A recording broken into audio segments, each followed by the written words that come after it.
এই আচৰিত ঘটনা যোৱাকালি হৈছে গুৱাহাটীত যেতিয়া বানপানীত নিমজ্জিত হৈ আছে সেইখিনি সময়ত মুখ্যমন্ত্ৰীৰ নতুনকৈ বনোৱা সচিবালয় যিটো গৃহ লোকসেৱা ভৱন বুলি কয় লোকসেৱা ভৱনৰ আলোচনা কক্ষত বিজেপি দলে তেওঁলোকৰ মিত্ৰ দলসমূহক বাদ দি নিজৰ এখন গোপন বৈঠক কৰিছে আৰু যিখনত অন্য ৰাজনৈতিক দলক কেনেকৈ পৰাস্ত কৰিব পাৰে ইয়াৰ ৰণকৌশল হ'ল বুলি তেওঁলোকৰ বিভিন্ন মন্ত্ৰী বিধায়কৰ আমি ছ'চিয়েল মিডিয়াৰ যোগে প্ৰমাণ পাইছোঁ।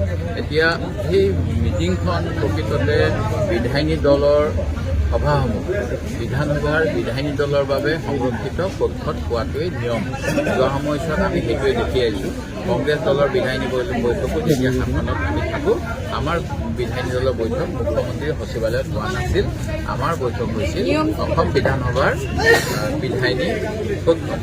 যোৱাকালি এটা পৰম্পৰা বা নিয়ম ভংগ কৰা যেন অনুমান হয় আৰু সেই গতিকে মই আজি অসমৰ মুখ্য সচিব ডাঙৰীয়ালৈ এখন পত্ৰ প্ৰেৰণ কৰিছোঁ যে যোৱাকালি যিখন বৈঠক বিধায়িনী দলৰ বৈঠক মুখ্যমন্ত্ৰীৰ সচিবালয়ৰ আলোচনা কক্ষত হ'ল তাৰ বাবে অসম সচিবালয় যি প্ৰশাসন বিভাগ তাৰ পৰা পাৰ্মিশ্যন লৈছিলে নাই এইটো মোৰ প্ৰশ্ন।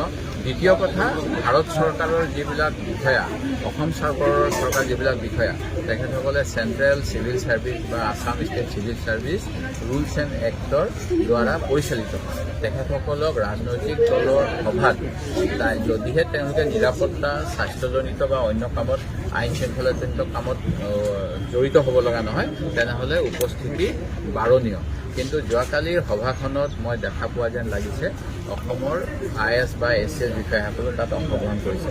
এইটো নিশ্চিতভাৱে যিটো আমি কওঁ যে প্ৰশাসন যন্ত্ৰ নিৰপেক্ষ হ'ব লাগে নিৰপেক্ষতাৰ ওপৰত এটা কলা দাৰ বাবে অসম চৰকাৰৰ যি সাধাৰণ প্ৰশাসন বা সচিবালয় প্ৰশাসন বিভাগৰ অনুমতি লৈছিলে নাই শাসকীয় দলৰ চিফ হুইপে শাসকীয় দলৰ ছেক্ৰেটেৰী এইটো মোৰ প্ৰশ্ন। মই আশা কৰোঁ অসম চৰকাৰৰ জনসংযোগ বিভাগৰ পৰা আমি এটা গণতন্ত্ৰ মজবুত কৰাৰ স্বাৰ্থত স্পষ্টীকৰণ পাম যে হয় তেখেতসকলে আমাক আলোচনা কক্ষটো ব্যৱহাৰ কৰিবলৈ অনুমতি বিচাৰিছিল আমি সেই গতিকে অনুমতি দিছোঁ।